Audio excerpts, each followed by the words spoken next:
for the Meghan Markle show. I don't know what mistakes I made over my little Christmas break here that led me. And a lot of this has to do with the recent cancellation of Meghan Markle in a very unique way, and exactly how this is coming. Everything is moving to streaming, everything is moving on demand. It's very clear that consumers want that. Then they have to rationalize their business. Watching that clip. That is like a parody of what that show should be. I had to get it. Kind support. Now, as of now, we know that Ted Sarandos, generally speaking, is still on Meghan Markle's side to a degree. One simple Netflix call, and Meghan Markle's world shifted overnight. It wasn't a rights battle or royal feud. It was Netflix pulling the plug. From a promised empowerment series to an abrupt cancellation, everything she's built on streaming is hanging by a thread. This video unpacks the scandal, the backroom legal firestorm, and the brand collapse diagnosis. Buckle up for a twisty ride. And the studios and the theaters are duking it out over trying to preserve this 45-day window that Netflix executives reportedly held an emergency late-night call. With sources claimed by Variety and Hollywood Reporter, Netflix CEO Greg Peters and co-chief Ted Sarandos faced a crisis test screening meltdown for the sophomore season of With Love, Meghan. Screen grab from Variety. Test audiences found the show hollow and tone-deaf. Executives urged caution. A Netflix insider posted on Twitter, they've moved to evaluate next steps. Panic mode is real. According to the Wall Street Journal, negotiations with Meghan's team hit a stalemate. Rights to edit key episodes were refused. Netflix pulled the show, not quietly, but as a public power move aimed to preserve brand trust. The cancellation leaked first to Deadline, naming the move as Netflix's toughest content decision in years. So that, and I think these are sort of inevitable, long predicted, long forecasted changes. So there's going to be. Why did Netflix pull such a big stars show? It wasn't one single factor. It was a pressure cooker of creative failure, PR toxicity, and financial risk. Season 1 had already struggled, losing 40% of its launch audience after just 2 weeks, according to Nielsen data. Then came the viral video, the awkward parenting clips, that spiraled into a full-blown PR nightmare. Hate hashtags trended worldwide, and angry emails reportedly flooded Netflix's inbox. Social media campaigns like #CancelWithLove, Meghan exploded on Twitter and Reddit. One user wrote, "They thought she'd bring viewers. Now we're seeing rollback." What was once a glamorous A-list partnership turned into a liability conversation. These legacy players? I think that's there's an inevitable logic to that. Internally, Netflix began modeling subscriber loss scenarios. Sources say they warned data teams, if we push this through, millions of subscribers could go. Reuters confirmed that board discussions included worst-case churn projections tied directly to Meghan's brand perception. Meanwhile, PR teams debated damage control plans that included burying the release, delaying episodes, or pivoting marketing entirely. What seemed like a sure-thing hit had now become a potential brand killer. Even Greg Peters reportedly said, "This isn't just bad press, this is risk baked into the product." And when boardroom nerves crackled, so did the deal. It's okay to say I'm not comfortable answering that.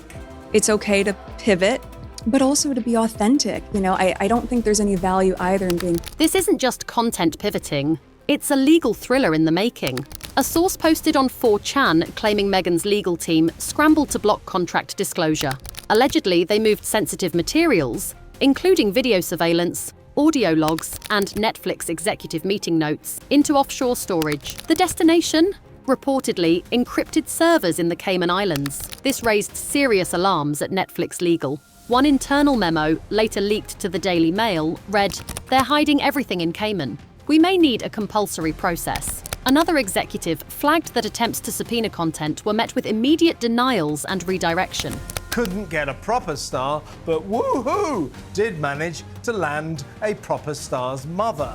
Wow. Fueling speculation further, private flight activity raised eyebrows. A Gulfstream jet linked to an Archewell affiliate was tracked leaving LAX past midnight, just hours after Netflix made the cancellation call. A now-deleted tweet posted the tail number, hinting at a possible escape route. Was Meghan fleeing impending legal pressure? Or was it a calculated move to tip off paparazzi and control the narrative before the story could spiral? Insiders whispered that her crisis team anticipated a potential legal deposition.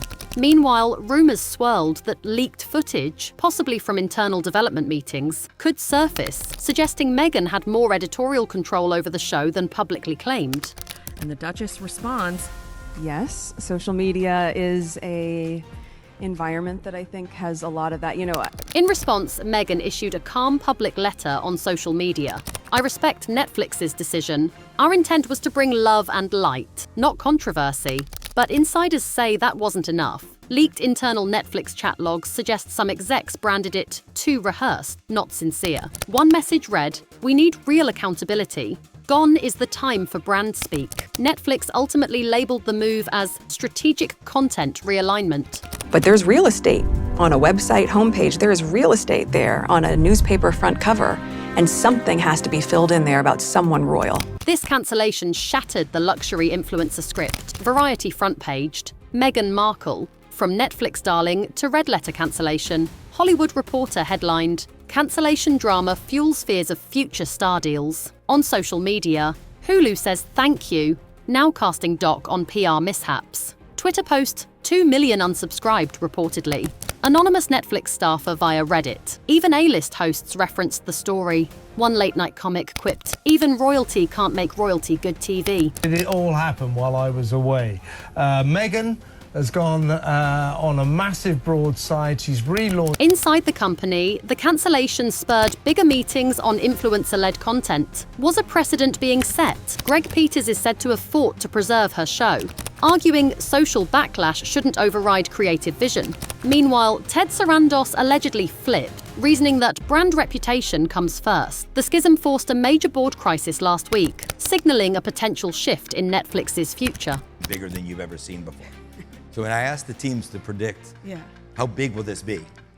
Usually the biggest thing. The layer of corporate secrecy raises red flags. Breaking agreements by storing internal docs in offshore servers might breach confidentiality or witness tampering rules. Legal experts told BuzzFeed News, if there were unredacted financial docs or communications to induce a leak, it could become a civil, even criminal issue.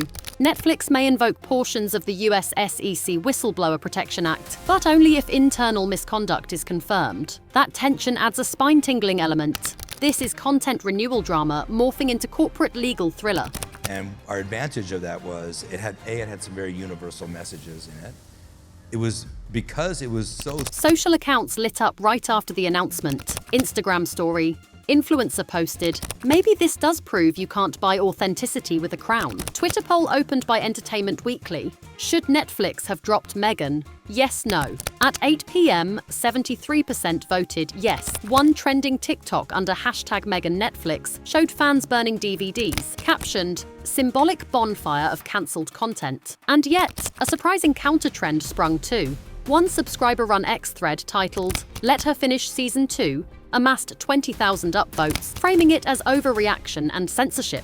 Give it to them. That's a suicide mission. So I think in this wave, where when I go to a dinner party and I talk about a movie, it's a pretty good. So where does this leave Meghan? Exclusive Apple TV pitch. Rumors surfaced yesterday that Archewell is pitching a docuseries to Apple, focusing on mental health and internet abuse. MTV reality pivot. Internal whispers suggest attempts at a millennial parenting doc in the works. But executives worry she's tarnished goods. One source stated, "She needs a soft relaunch, something small and vulnerability-driven, not celebrity politics." Loss he suffered, but I knew that if I didn't say it, that I would do it, and I just didn't.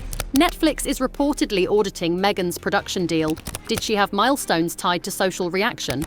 Were clauses triggered by press coverage? Legal analysts flagged this rumored clause. If public sentiment shifts more than 50-point negative, contract terminates. If proven, Netflix could seek damages or reassign produced content elsewhere. That would be TV's biggest legal escalation in years. To my actions, do you see those two in conflict? Does your family really not explain and not complain? Netflix gets to save face, but costs sink in sunk production and promotions. Meghan walks away publicly disappointed but avoids liability. Archewell brand risk is high. Meanwhile, viewers remain stuck. Did Netflix fold too fast? Did the show dive from the market? Not content? Did the company cancel a show or a stance? It's okay to say I'm not comfortable answering that. It's okay to pivot, but also to be authentic. You know, I don't think there's any value either in being. This is more than a dropped show.